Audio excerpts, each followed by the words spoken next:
We remain steadfast in our commitment in delivering local news that matters. Stories that inspire.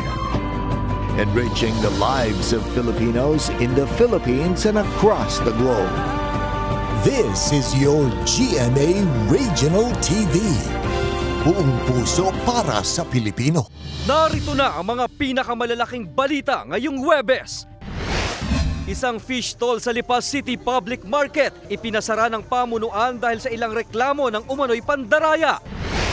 60 anyos na lalaki, patay matapos mabundol ng motorsiklo. 42 hanggang 47 degrees Celsius na heat index nararanasan sa ilang lugar sa Calabarzon at Mimaropa. Mataas na demand sa yelo, ramdam ngayong tumitindi ang init ng panahon. Ilang retailer ng yelo sa Batangas City, kinakapos na raw ng supply.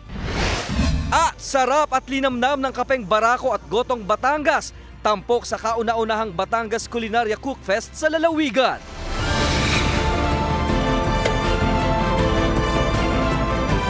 Ito ang GMA Regional TV, Balitang Southern Tagalog. Magandang hapon mga kapuso, narito na ang Balitang Southern Tagalog. Hatid namin ang mga pinakamalaki at pinakahuling balita sa Timog Katagalugan. Live mula rito sa GMA Batangas Station, ako po si Ace Medrano. Ipinasara ng pamunuan ng isang fish stall sa Lipa City Public Market dahil sa ilang reklamo ng umano'y pandaraya. Ang detalye sa report ni Denise Abante.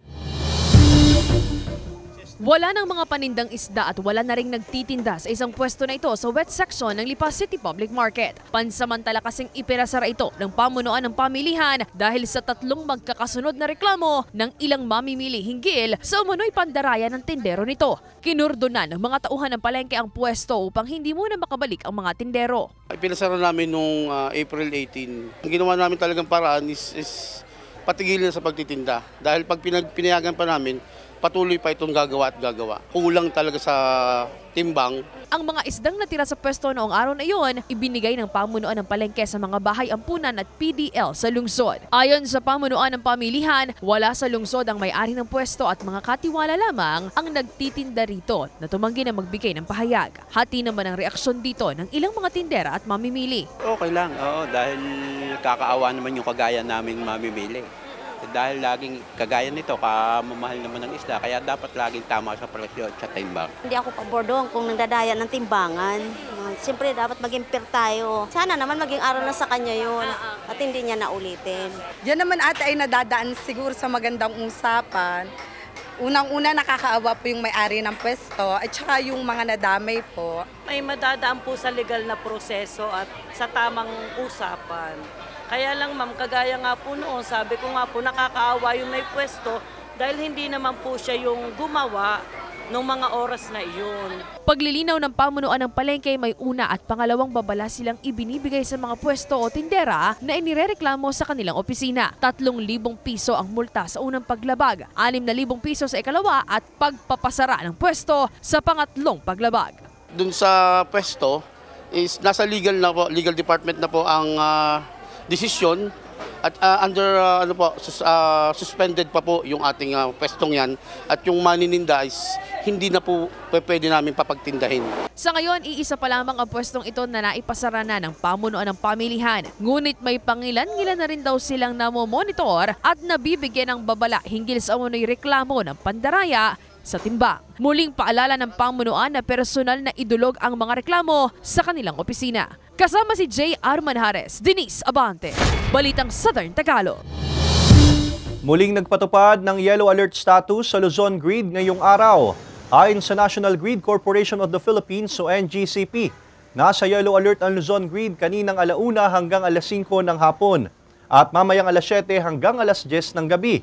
Ayon sa abiso ng NGCP, 14 na power plants ang naka-force outage mula pa noong 2023. 3 naman sa pagitan ng Enero at Marso at 12 naman simula nitong April 2024. Habang ang isang planta gumagana sa mababang kapasidad, kaya 1,424 megawatts ang nawala sa Luzon Grid.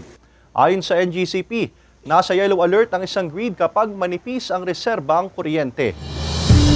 Mga kapuso, patindi pa ng patindi ang nararamdamang init ng panahon sa iba't ibang lugar sa Calabarzon at Mimaropa. Base sa forecast ng Pag-asa, ilan sa mga lugar sa rehiyon ang nasa danger level na heat index ngayong araw.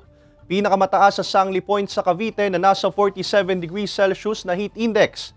Nasa 45 degrees Celsius naman sa mga bayan ng San Jose, sa Occidental Mindoro at Aborlan sa Palawan. 44 degrees Celsius sa Tanawan City, Batangas at Puerto Princesa City sa Palawan. Habang nasa 43 degrees Celsius naman sa Mulanay, Quezon at Calapan City, Oriental Mindoro. Nasa 42 degrees Celsius sa mga bayan ng Infanta at Alabat, Quezon at maging sa Coron, Palawan. Patuloy ang paalala ng mga otoridad sa publiko sa masamang epekto sa kalusugan ng matagal na pagbabad sa matinding init. Posible kasi itong magdulot ng heat stroke, heat cramps at heat exhaustion. Payo pa ng otoridad na uminom ng maraming tubig, pati na ang pagsusuot ng mga preskong damit. Ramdam na ang mataas na demand sa yelo ngayong tumitindi ang init ng panahon. Ang ilang retailer tuloy nito sa Batangas City, kinakapos na raw ng supply. Alamin yan sa report ni Paul Hernandez.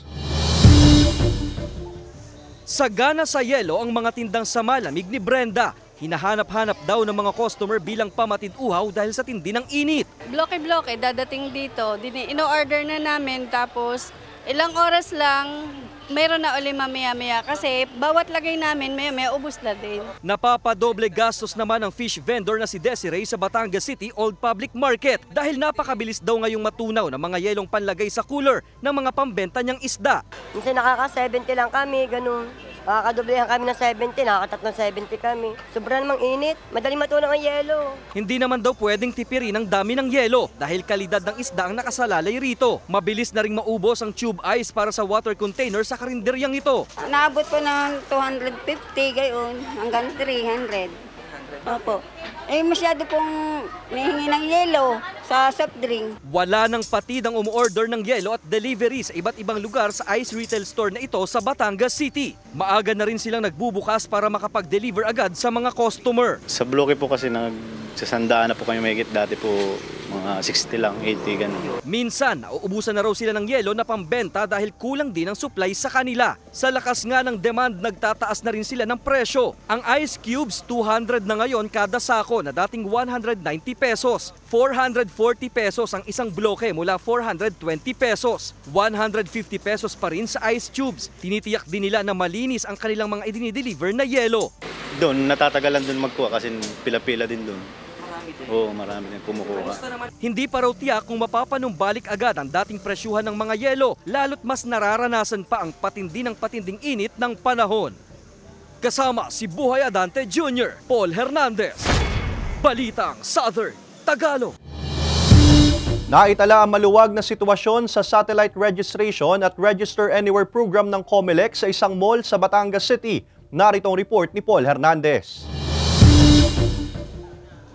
Maluwag ang unang araw ng satellite voter registration sa isang mall sa Batangas City. Hindi nahirapang pumila si Pablo na magpapatransfer ng rehistro sa Batangas City mula sa Puerto Galera. Yun bang isa na hassle kasi ang hirap pagka buto lang, tapos uwi na naman.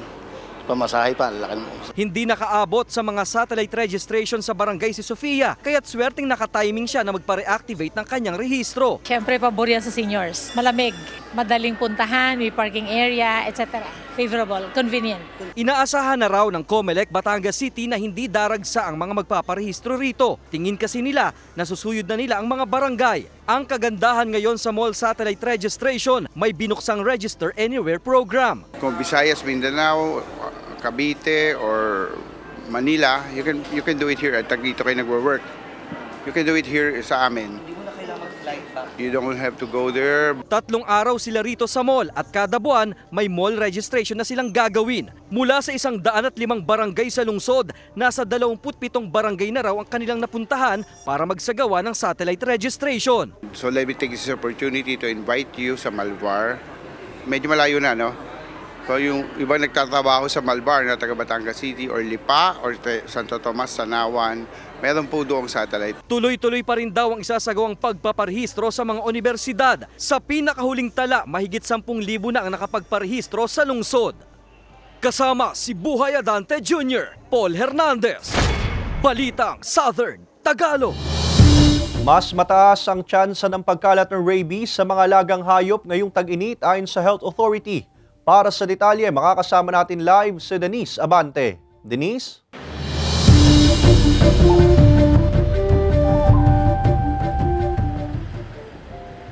Ace ang paglabas ng mga aso at ang pakikisalamuhan ng mga ito sa ilan pang mga aso sa kalsada ang nakikitang dahilan ng otoridad sa mabilisang pagkalat ng rabies.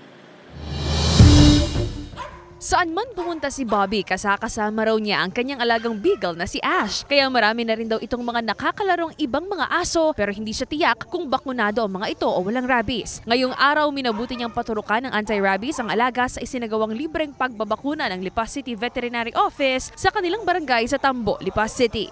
Paano makaiwas dun sa, siyempre hindi mo masabi na makawala mga kagat ng mga tao. Eh siyempre, problema ko din yun. Kasi para safe. Kasi minsan nagka-problema ako nakawala, kinagat. Eh di siyempre di ako din ayaw ko na maulit. Ayon sa Lipas City Veterinary Office, mas mabilis kumalat ang rabies tuwing nakararanas ng mainit na panahon. Taon-taon, pag yan dumadating ang summer, mas malimit lumalabas ang tao. Kasabay ng paglabas ng tao, lumalabas din ng ating mga alaga. So dahil lumalabas sila, ang chances na may makasalamuhang asong mayroon mang positive rabies ay mataas.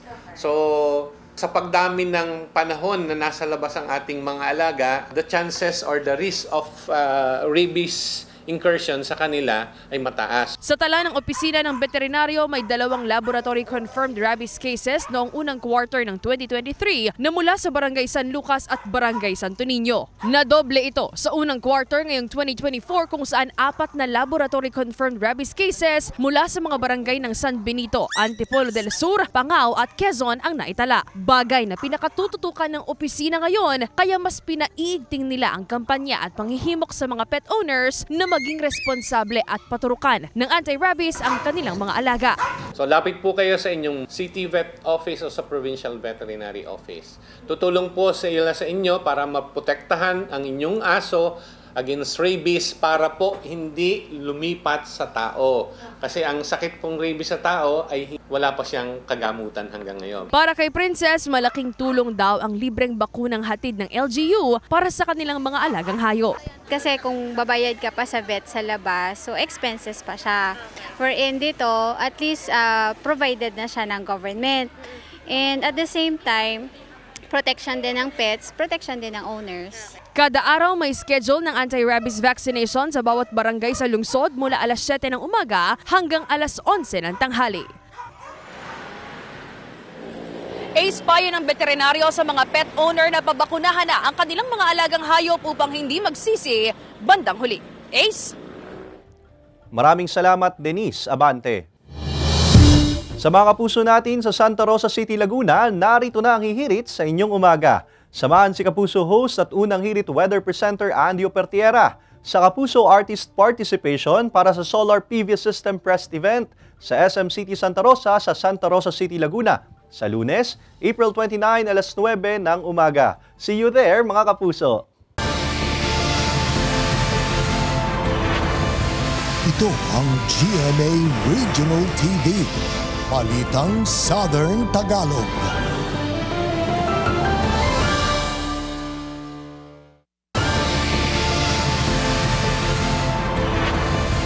Ito ang GMA Regional TV, Balitang Southern Tagalog. Hindi inirekomenda ng isang nutritionist ang ilang inumin na nakakapag-dehydrate ng katawan. Samantala, mga inuming mainam sa katawan ngayong nararanasan ng malinsangang panahon. Alamin sa report ni Paul Hernandez. Tanghaling tapat pero mainit na kape pa rin ang hanap-hanap ni Lenny to relax. Walang duda, coffee is life nga para sa kanya. Paalis din ho ng sa ating katawan. Basta ramdam ko ano yung pakiramdam ko pag nakakain mo ng kape. Ang isang termos ng mainit na tubig mabilis pa rin nauubos bago pa humapon dahil sa mga coffee lover na bumibili sa kanya. Siguro coffee is life na nga talaga sila kaya ganun yung talagang nainom sila ng kape. Graduate na dyan si Leo. Buko juice na ngayon ang pambawi niya sa nakahahapong init. Pangatlong buko ko na to. Ginagawa ko ng tubig. Ayon sa isang nutritionist and dietitian, good source nga raw ng electrolytes ang buko juice para mapanumbalik ang energy sa katawan at ma-replenish ang nawalang tubig dahil sa pagpapawis. Gayun din ang iba pang fruit juices gaya ng orange, apple at melon juice. Bukod sa kape, pinalilimitahan din ang pag-inom ng tsaa at kahit pa iced tea kapag mainit ang panahon. Kasi ang coffee ay may caffeine content. So yun yung nakaka-dehydrate sa panahon ngayon. Kahit mga tsaa, yan, mga iced tea, may caffeine din yan. Pampawi rin ng init ang pagkain ng ice-based food gaya ng halo-halo, smoothies o fruit shakes, pero dapat in moderation. Para maibsan lang yung ating nararamdaman ngayon na init, yan. So yun yung makakatulong. Pwede rin tayong gumawa ng mga fruit popsicle para sa mga bata, yan. Payo na eksperto na malaking bagay ang pag-inom ng tubig. Kasama si Kel Ravaca, Paul Hernandez. Balitang Southern Tagalog. Nagsagawa ng surprise drug testing ang Talisay LGU katuwang ang DILG sa 420 mga barangay tanod at 15 traffic enforcers ng bayan. Isinabay ito sa orientation seminar ng mga barangay tanod ngayong araw. Layon daw nitong matiyak na drug-free ang mga nanunungkulan sa bayan. Inaasahang lalabas ang resulta ng drug test sa loob ng 3 araw. Isang beses kada taon itong isinasagawa ng LGU kung saan nagnegatibo ang mga sumalang sa drug test noong nakaraang taon. Ang layunin talaga namin dito ay ang mga kasama namin sa panunungkulan sa bayan ay mga karapat-dapat na malilinis ang kwan at walang maisusumbat na ang kasama namin sa panunungkulan ay mga drug addict.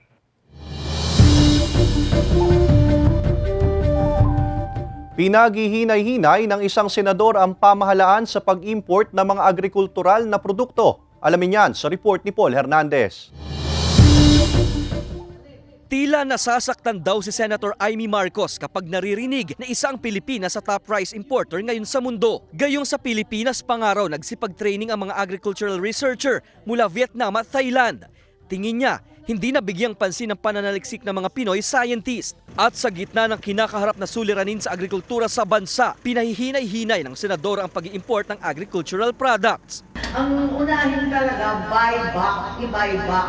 Imbes na kung ano-ano pang isipin, magkasundo sa ating magsasaka sa tamang halaga. Kung ang cost of growing onions, for example, ang actual cost natin ay nasa 45 o 55 pesos, ipakal na doon at bilhin na ng gobyerno. Programa para sa post-harvest din ang kailangan para hindi nasasayang ang mga naaning gulay gaya ng sibuyas. Makatutulong daw ang cold storage facility para rito. Sa ulat na nakarating sa senadora, umaabot sa mahigit 700 million pesos ang danyo sa agrikultura dahil sa nararanasang El Nino. Suhestyon din namang babatas ang paunti-unting pagdidilig sa mga tanim sa pamamagitan ng tinatawag na alternative wet and dry. Kapag mamumulaklak, saka mo didiligan.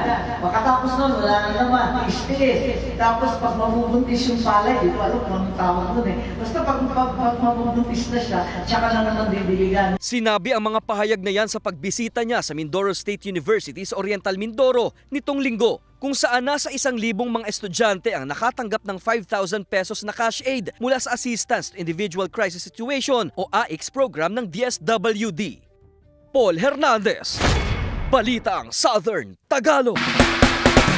Ginawa ng Sports Leadership Award ng Commission on Higher Education ang GMA Network para sa ambag nito sa larangan ng sports.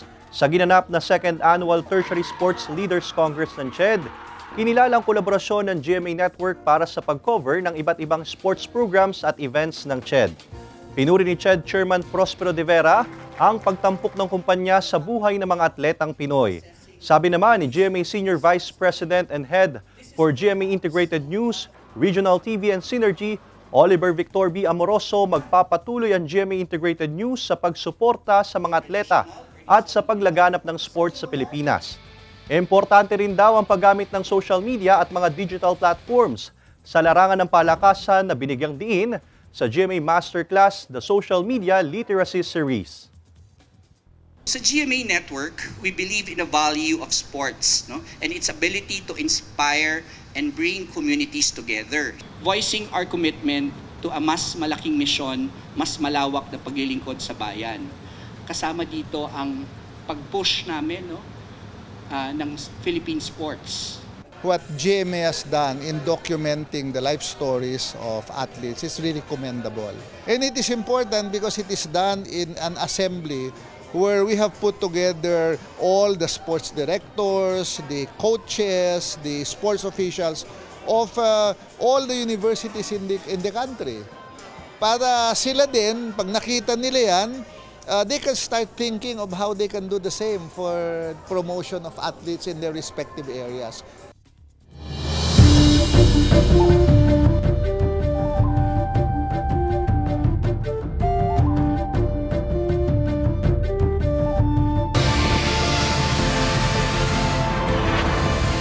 Ito ang GMA Regional TV, Balitang Southern Tagalog.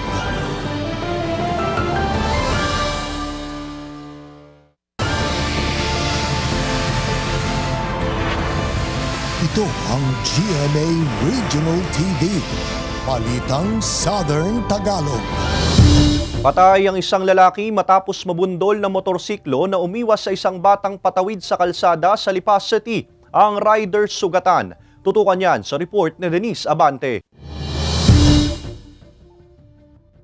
Sa kuha ng CCTV footage na ito, mag-aalas 8 ng umaga kanina, bahagyang makikita ang isang batang 3 taong gulang na nakatayo sa may waiting shade sa kabilang bahagi ng kalsada. Ilang segundo pa, lumapit na ang 60 anyos na lolo nito at tila pinaalis siya sa gilid ng kalsada. Maya-maya pa, hindi na nakita ang bata sa kuha ng CCTV. Patawid na pala ito sa kabilang bahagi ng kalsada. Hinabol siya ng kanyang lolo. Sakto naman ang pagdating ng isang motorsiklo at nabangga ang lalaki. Tumumba rin sa kalsada ang rider habang ang lolo nadag-anan ang kanyang apo. Hinabol ng lolo.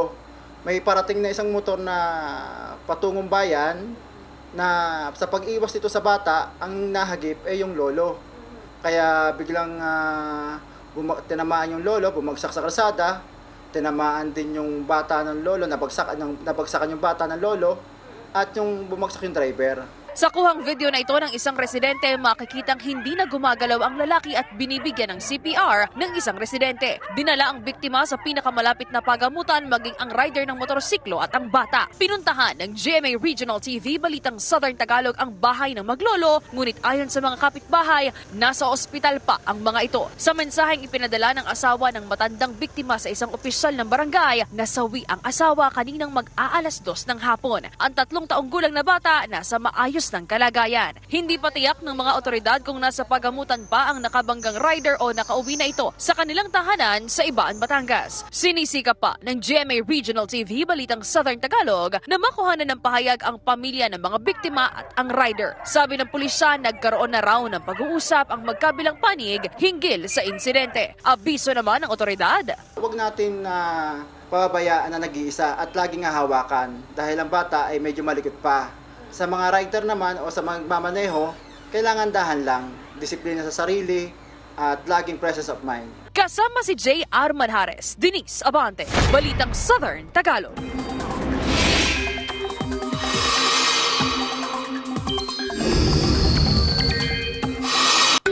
Mga kapuso, asahan ang kalat-kalat na mga pagulan sa kabila ng nararanasang init ng panahon. Ayon sa Pag-asa, patuloy na makaapekto sa bansa ang dalawang weather systems, kasama ang Intertropical Convergence Zone o ITCZ at ang easterlies o yung mainit na hangin. Base sa datos ng Metro Weather, ilang bahagi ng Occidental Mindoro at Palawan ang makakaranas ng mahina hanggang sa katamtamang pagulan ngayong hapon. Mababa naman ang tsansa ng ulan sa nalalabing bahagi ng Calabarzon at Mimaropa Region. Posible rin ang ulan sa iba pang bahagi ng bansa, kaya ihanda po lagi ang inyong mga payong. May lecture si Heart Evangelista kung paano ang Rich Girl Laugh. Samantala ay pinagdiwang ni Nakapuso stars Jeneline Mercado at Dennis Trillo ang second birthday ng kanilang anak na si Dylan. Narito ang report ni Hazel Alviar.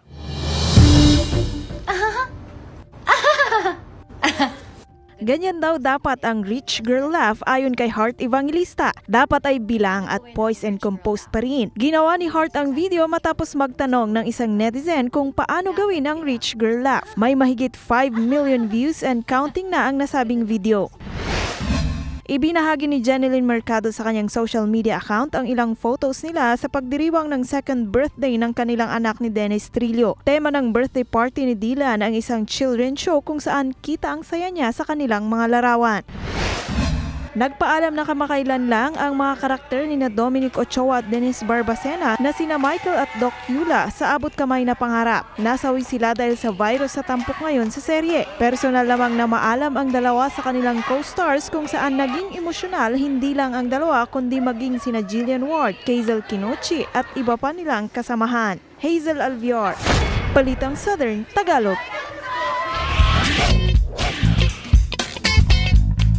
Tampok ang sarap at linamnam ng kapeng barakot Gotong Batangas sa kauna-unahang Batangas Culinaria Cookfest sa lalawigan. Ating tikman yan sa report ni Paul Hernandez.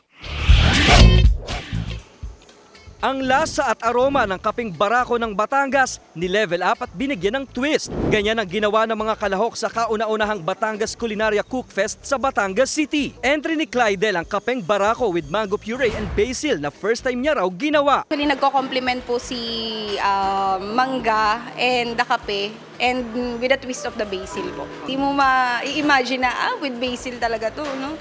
Mangga with the basil and then the kapeng barako. Pandagdag sipa sa pait ng kapeng barako smoothie ang alak na inilagay sa isang ito. At ang verdict, napaka-contemporary niya talaga kasi imagine they use different ingredients to create a new concoctions. It's good. Layo ng Cookfest na maiangat ang pagkakakilanlan ng inuming tatak Batanggenyo na nagpapatibay rin ng kultura ng lalawigan.